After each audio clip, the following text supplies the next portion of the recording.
For more on this, let's cross live to Istanbul and speak to Ahmed Alburai, who's an expert on Turkish politics. Thanks for being with us.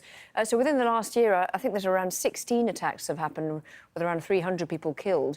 Tell us, in particular with this latest attack, do you think the choice of target is significant? Of course it is. You know, the timing is very important, and the selection of the people themselves is another important point. If you consider the target generally with these kind of terrorist attacks, when it is the security forces, we definitely know that it's the outlawed PKK. And when it is a civilian target, we point our kind of responsibility on the Daesh or ISIS, so-called Islamic State. But this kind of attack recently, to be honest, is a kind of different in terms of the tactics. And this man, the perpetrator, the attacker of this kind of terrorist attack, is more professional in a way that he was able to get into the place, the nightclub, in one of the most populated areas in Istanbul with a gunfire and start shooting. Then he's escaped, and the government believes that he's still on loose. This kind of professionalism, I don't believe that it belongs to ISIS or to other kind of, like, maybe he's one of these terrorist organizations like Fethullah Gulen, who carried out the assassination, allegedly believed to carry out the assassination of the Russian ambassador. Right. I mean, you mentioned the Gulen outfit there, sort of one of, I suppose, several groups that the Prime Minister has mentioned in talking about what he calls terrorism in the country. But since the failed coup, there has been a huge crackdown, hasn't there, been on suspected coup plotters, and yet security hasn't improved, has it?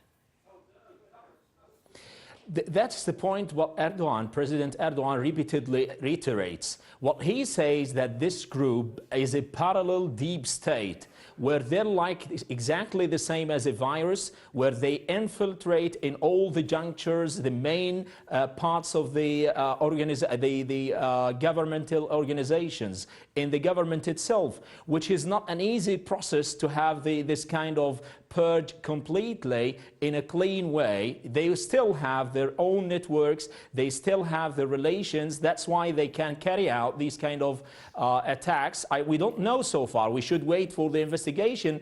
But to be honest, the kind of professionalism that this man enjoys is a kind of big question mark about his background. He could be a kind of a person who was trained in the police or in the army, and he might have some kind of relation. We should wait and see if he affiliates to this or not. Yeah.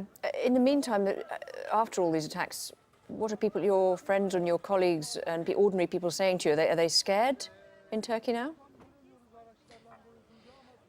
You have two types of feelings here, of course, and the people are worried, are concerned, because they were like very optimistic. You know, 2016 was the most tumultuous, turbulent period in modern history of Turkey. The people were very optimistic that 2017 will be more a kind of stabilized, especially with the recent movements of the government. The first time that President Erdogan break the ice with al-Abadi in Iraq, his government is trying to reach a political solution. They have a deal with Iran and with Russia, on the other hand, in Syria. So the people were very optimistic that this new year is going to be a kind of more stabilized. They're going to pay attention to the economy. There's certain measures on the ground to develop the economy.